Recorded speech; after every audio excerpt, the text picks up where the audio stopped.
In this Diablo 4 video, I'm going to be showing my Death Dealer build. This is an upgraded version of the Shadow Barrage build, and is a rogue build meant for World Tier 4 and 70+.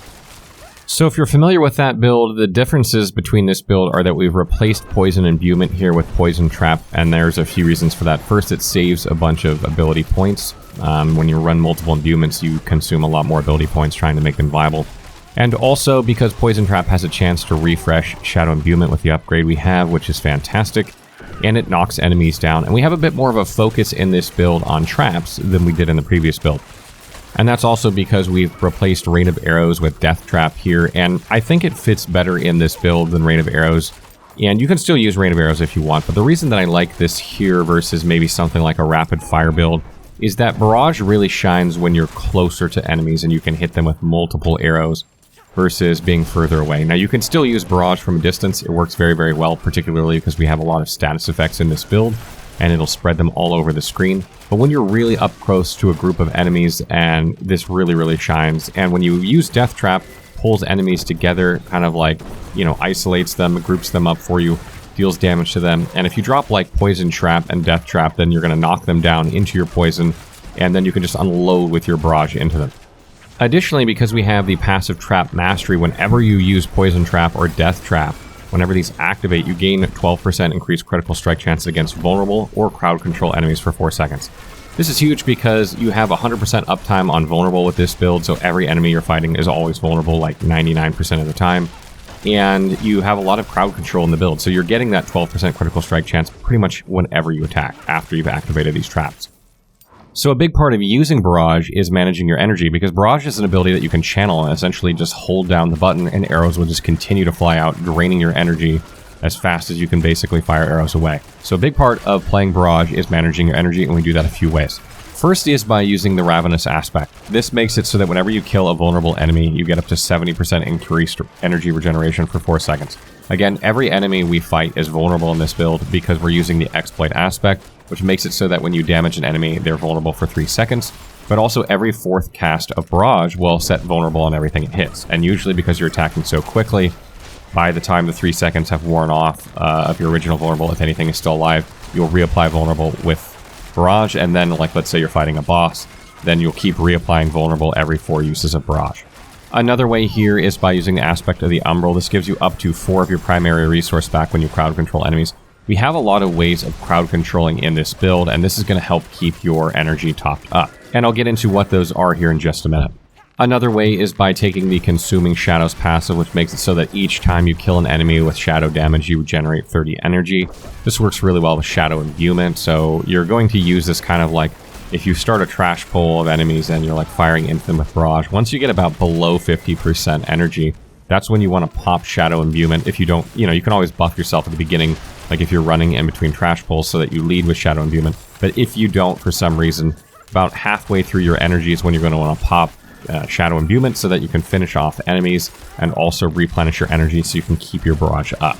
Another way is Adrenaline Rush. This makes it so that while you're moving, you gain 15% increased energy regeneration. You move a lot with this build. Even though you stand in place when you're firing Barrage, you typically move and shoot a lot with this build, so this really helps. So now that we've talked a little bit about how we manage energy, let's also talk a bit about the other part of this build, which is crowd control. We do a lot of crowd control with this build, and why that is not only it increases our damage because of the control glyph and gives us energy because of aspect of the Umbral, but it also protects us. One of the things about using Barrage is you're standing in place firing. Like, you can't stand in place and fire or cast a spell if you're a different class very easily unless you are extremely tanky, if you have Unstoppable, or if you have some way of preventing enemies from attacking you. And thankfully in this build, we have a lot of ways of preventing enemies from attacking you via crowd control. So the first way is via Mangler's Aspect. This gives you up to a 45% chance of whenever you deal direct damage to a vulnerable enemy to daze them for 2 seconds. Again, we have 100% uptime on vulnerable, so whenever you damage an enemy that's vulnerable, you're going to have a chance to make them dazed, and dazed enemies cannot attack or use skills. So they're going to be standing there not able to attack you, and this is considered crowd control, so again, you'll get that damage increase, but also they can't do anything to you while this is happening. And another way we do this is via Frostburn. Frostburn is unique gloves, which makes it so that you have a lucky hit chance to freeze enemies for 2 seconds, up to 25%. And this works really well here because a lot of times you'll daze enemies with the Mangler's aspect, sometimes you'll freeze them with this aspect. So between these two, you're going to get constant CCs, which is going to help keep up your energy, but also prevent enemies from doing things to you, and that helps keep you alive while you keep your damage high. If you don't have Frostburn or you don't like it as much, you could also use Fist of Fate here, which makes it so that you have a chance to immobilize enemies, and as well as a chance to daze enemies, a further chance to daze enemies on lucky hits. As well as a couple other effects. So that's also an option. That'll give you crowd control. If you have Frostburn, you can use Frostburn. I kind of like Frostburn for this build a little bit more than Fist of Fate, but either one is up to you. Now, I don't have it on my chest piece here. I have Aspect of the Protector, but you could, if you want, and I've been considering adding this to the build, use Aspect of Shared Misery, and what this essentially does is it gives you a chance when you hit a crowd control enemy to spread that effect to other enemies on lucky hit. So because you're kind of natively, applying these, or naturally applying these status effects, these crowd controls to enemies just from your regular attacks. And when you're hitting these enemies and then it spreads to further enemies, this is only going to up your damage with crowd control to give you more energy back via the Umbral aspect and also protect you more. So this is not bad to add to this build if you want as well. We also have Poison Trap. Obviously this knocks enemies down, that's crowd control. So there's another way to get crowd control there, which boosts your damage, gives you resources, poisons enemies, and prevents them from hitting you. And something that synergizes really well with this build is the unique Helmet Cowl of the Nameless. This gives you cooldown reduction, dexterity, crowd control duration. We do a lot of crowd control, maximum energy, which is great for Barrage.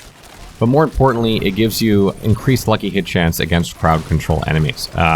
So again, if you're using something like the Aspect of Shared Misery, this is going to allow you to share stuff a lot more easily. It's going to allow you to gain energy more easily because of the Innervation passive, which makes it so that on lucky hit you have up to a 30% chance to gain 8 energy.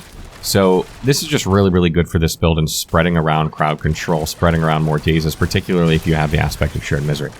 So on my bow, I have Aspect of Branching Volleys, and what this does is it makes it so that whenever your arrows ricochet, which should be quite often with this build because they ricochet when they hit vulnerable enemies or when you crit, which is constantly, they have up to a 50% chance to split into 2 arrows. Now it's only 50% because it's on a two-handed weapon, which is what you want.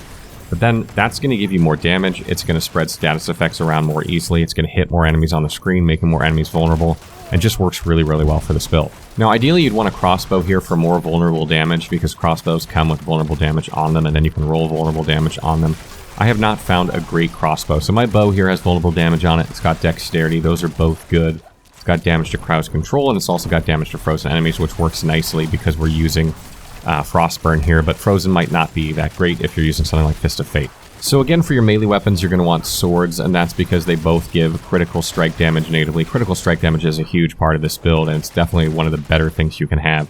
So you want 2 swords ideally, and on my first one, I have the Icy Alchemist aspect, and this makes it so that when I lucky hit a chilled or frozen enemy with a shadow imbued skill, that I have up to 75% chance to cause like a cold explosion that chills other enemies. You don't necessarily have to have this one in your build, particularly if you're not using Frostburn, it wouldn't make sense. But I find it works really, really nicely here because we're hitting frozen enemies constantly, particularly with Shadow Imbuement, and this is going to chill other enemies, which increases your damage. And again, if you have Aspect of Shared Misery, you can spread that chill around even more, make other enemies chilled, which makes them move slower, attack slower. It's just really, really good all around. And on your swords, you're going to want to look for vulnerable damage, critical strike damage, core skill damage, dexterity, stuff like that. Damage against trapped enemies is good. If you have, frozen damage against frozen enemies, also good, etc.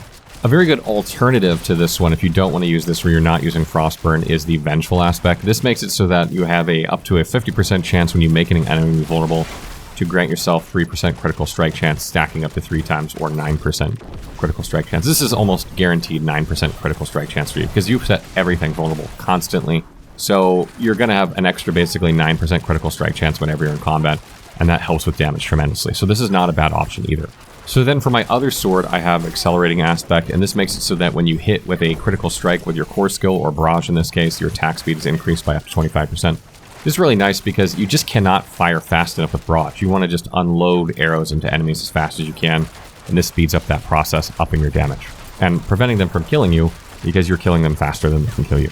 And then on my necklace, I have Aspect of Corruption. This makes it so that your imbuement skill effects, or in this case, Shadow Imbuement, have up to a 60% increased potency against vulnerable enemies. This means they're going to hit harder, explode for more damage against vulnerable enemies. Because everything is vulnerable in this build, this just works really, really well. You don't have to use this one for this build, frankly. It's not super important.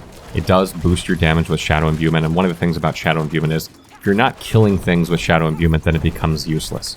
So this kind of helps prevent that from happening, and it's not a bad one to put here. Things you want to look for on your necklace are energy cost reduction. You want to get Barrage's cost down because you want to be able to use it as much as you can.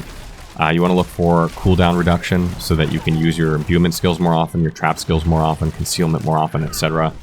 You want to look for imbuement skill cooldown reduction to give Shadow Imbuement even more cooldown. These things are all really, really good on your amulet. So talking a bit about Paragon, first let's take a look at your base board, or the one that every rogue has, and here we have put the control glyph, and that's because it increases your damage to crowd control enemies and also chilled and frozen enemies, which works nicely because we're using Frostburn here. But you do a lot of crowd control, and this is one you definitely want for this build. Now, if you were a bit lower level, you would probably put something like Exploit here or put Combat here, but because we have more boards, then we can move things around accordingly where we want them, which is why I have control here.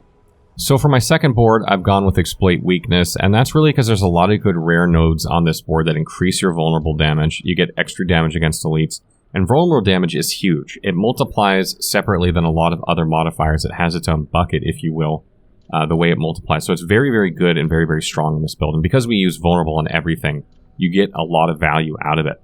And you really want to take these nodes to help further boost your vulnerable damage. Vulnerable damage should be something you're looking for on your jewelry, on your weapon, etc. You literally cannot get enough vulnerable damage. And for my second glyph here, I've slotted Combat to further boost our critical strike damage with core skills, or in this case, Barrage. Critical strike, vulnerable, two very, very important parts of this build, because again, critical strike damage gets multiplied after some of the other calculations have happened. So you get a lot of value out of critical strike damage, kind of like the way you do out of vulnerable damage. So it's really, really important. And again, I've put it here in order to maximize its use, and we've moved Exploit up to our last board. Obviously, you want Exploit in pretty much any rogue build you're running. I've just moved it up to my third board, but again, if you were lower level and didn't have enough boards yet and you're on your second board, you'd probably put Exploit here. So for my third board, I'm using Tricks of the Trade. I don't really care for the legendary aspect here, but there are a lot of good nodes here. Some give physical damage, which everything we do besides Shadow and the trap poison is physical damage. Like if you're just attacking with Barrage, you're dealing physical damage, so that's nice. Getting some crit strike damage, more damage against elites, a lot of damage reduction here, and we've dropped the Exploit glyph in here in order to, put vulnerable on everything and further boost our vulnerable damage. So that kind of wraps up the Death Dealer build. I hope you guys really enjoy this build. It works really, really well. You can run dungeons way higher level than you, and because of the crowd control, a lot of dangerous enemies that normally, a lot of rogues might have trouble with, or maybe some other builds might have trouble with, you just don't have problems with them, because usually you're freezing them, and then you're dazing them, and then you're knocking them down, or whatever. Like, it's just boom, boom, boom. Like, they never have a chance a lot of the time to really cause an impact to you. Some of them have, like, a lightning and, fire that can hit you even when they're CC'd, and those are probably the most problematic elites. But otherwise, most elites are just not problems for you. Even if you have to, like, run into Suppressor, you just run in there, drop your traps, they get knocked down, and you kill them before they even get up. So Suppressor is not really a problem for you in this build, like it would be, like, maybe in Rapid Fire.